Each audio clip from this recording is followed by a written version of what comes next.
And I had a great guest on, Dr. Gino Kalura. Mm-hmm. I don't know if you know, aware of his work. Who I'm familiar. Yeah, he's done the actual research on how jujitsu like is a healing practice, not just for veterans, just in general, but especially for veterans, because it brings you face to face with danger, literally, and then it rebuilds trust. And he brought up a good point. The trust thing is something that gets broken if you've done a bunch of deployments, because when you go overseas, everybody was in the same clothes. You didn't know if they were enemy or not, so you had to perceive that everybody was a potential threat. That's not a normal thing to learn. And then how do you get rid of that coding when you come back? He's like, well, jiu-jitsu allows you to realize, hey, like this guy that I don't know, or this gal that I don't know, we're gonna go hard, but we also know there's some guidelines here. A tap means stop. I'm not going to try to break your arm, but it is aggressive, and there is that element of danger, and your brain can't really tell the difference. Like if you're getting choked, you're getting choked. So I thought that was a brilliant way to kind of bring, the veteran community together in a competitive space, but that also brings in the warrior type thing where you're fighting, but also brings in community. And it seems to be all coming together at the same time. And I didn't know anything about jiu-jitsu until maybe 4 years ago when I first heard of it. And it was only because of MMA that it started to pop up on my radar. But it seems to be all coming together at the right time, where folks need a helping hand, especially in the veteran community.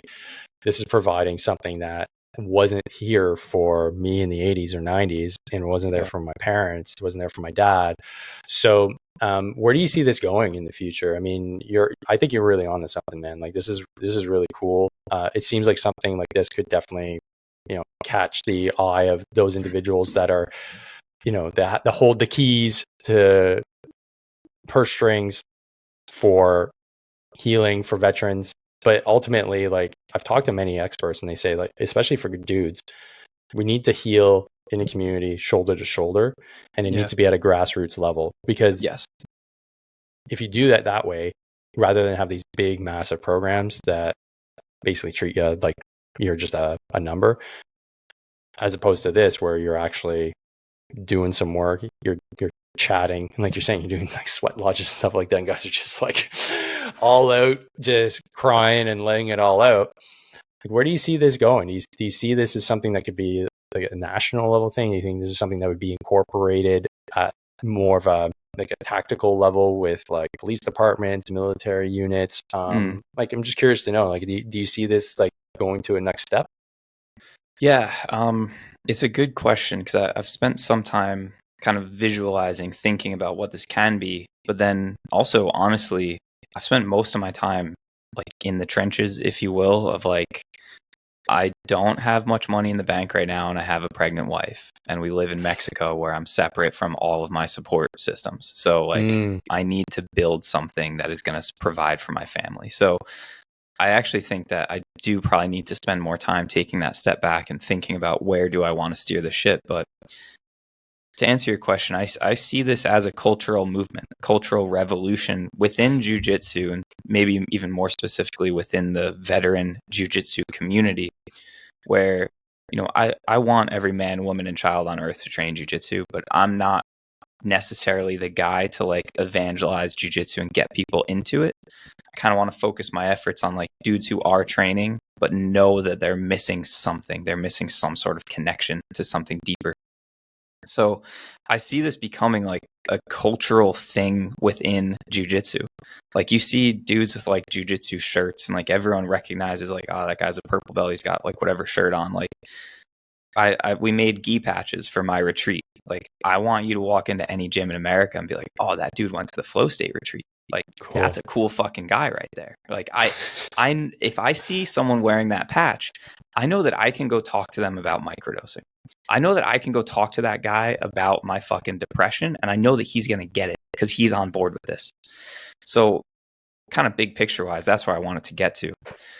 On a sort of tactical level, like you said, like working with police departments and stuff, it's actually a really interesting idea. On like the civilian camp side, my friend Joe Campisi was the instructor that we brought in, and he's an amazing guy. I love him. He's got plans already to sort of like host different gyms, like have like a Henzo Gracie New York retreat. He's one of his buddies has like 7 gyms in Colorado, so like do a retreat just for that guy to like bring his community down.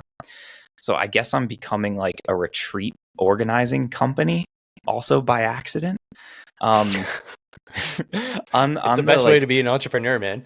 It's like the man finds you, and you're like, oh, I guess I got to do this now. Yeah, like the hustle finds you, which is great. Do you know Naval Ravikant? Does that name mean anything to you? Yeah, it's funny. I was just reading a book of his for pitching to like investors and stuff, and it just happens to be one of his like original books.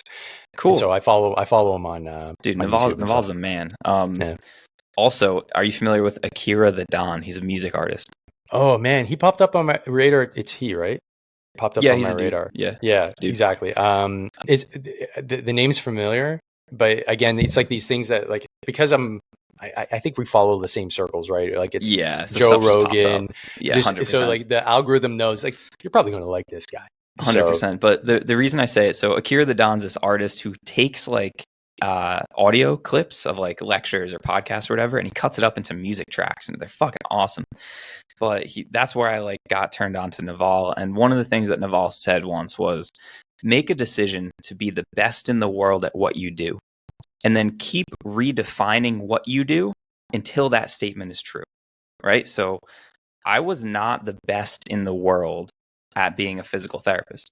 I am not the best in the world physical therapist for jiu-jitsu athletes. I know the guys who are. I can refer you to them, but I'm not that guy. What am I the best in the entire world at is bringing plant medicine and spirituality to the jiu-jitsu community. I literally apprentice with indigenous Shipibo ayahuasca shamans in Peru and like organize retreats for them and translate for them because they don't speak English. So I'm an apprentice to indigenous medicine people. I'm a doctor and I train jiu-jitsu, and I somehow became friends with the likes of people like Seb and this guy Casey Pippett, who's like an ex-Army Ranger, and just stumbled into all this shit. So